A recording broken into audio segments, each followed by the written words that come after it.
Have you ever wondered how an army could go from being the underdog to dominating the ancient world? The Roman military did exactly that. They built an empire that spanned continents, often while heavily outnumbered. But raw power wasn't their only weapon. They had tactics, bold, insane, and often shockingly effective. In today's video, we'll explore the most daring moves the Romans pulled off. Tactics that turned the tide of battle in ways you wouldn't believe. So grab your gladius and shield, because we're about to march headfirst into history. The Romans didn't always start off as a powerhouse. Early on, they faced colossal challenges. Rival states wielding huge armies, powerful navies controlling crucial trade routes, and fierce tribal warriors defending their homelands with unbreakable resolve.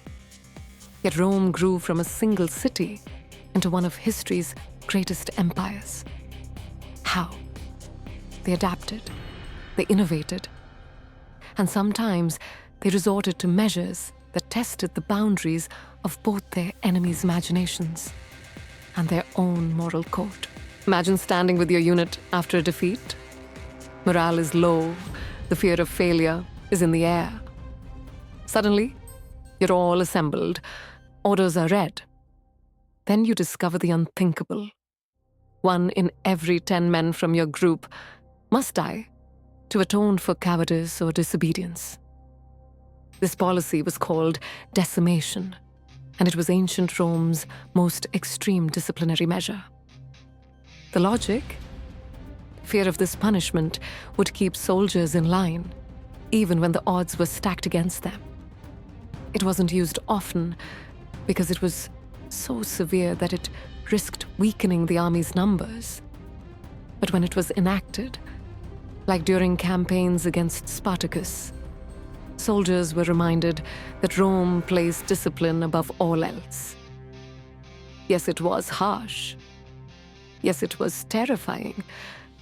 But it worked. And it became part of the legend surrounding Rome's ironclad military might.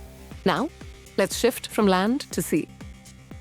In the First Punic War, Rome faced Carthage, an enemy with a far superior navy. Carthaginian ships were faster and more maneuverable. They had centuries of maritime experience. Rome, on the other hand, was known for its army, not its fleet. So what did Rome do? They invented the corvus, a massive spiked boarding bridge that literally turned naval combat into the kind of hand-to-hand brawl the Romans excelled at. Here's how it worked. A Roman ship approached the enemy. The corvus slammed down onto the other vessel. Spikes latched on, and suddenly, the Carthaginians weren't fighting at sea. They were on a Roman-controlled bridge, face-to-face with Roman infantry. This innovation was risky. It made Roman ships top-heavy, and in rough waters, it could be a death trap. But in calm seas and well-planned battles, it shattered Carthage's naval advantage. At the Battle of Mylae, the corvus led Rome to a decisive victory, proving that engineering brilliance could triumph, where raw experience couldn't. Now let's go to Gaul during Julius Caesar's campaign. The year is 52 BC. Caesar lays siege to the heavily fortified town of Alesia, led by the Gallic chieftain Vercingetorix. But there's an even bigger problem. A massive Gallic relief army is gathering outside, ready to crush Caesar's forces from behind. Caught between a fortified town and a huge army, Caesar did the unthinkable. He built 2 walls, an inner wall to keep the besieged Gauls inside, and an outer wall to hold off the reinforcements. This was a monumental gamble. Any breach in either wall would be catastrophic for Caesar's outnumbered legions. Yet the Romans persevered. They dug trenches, erected wooden ramparts, and set up traps. When the relief force arrived, It couldn't penetrate Caesar's outer defenses, while the Gauls in Alesia were contained by the inner fortifications.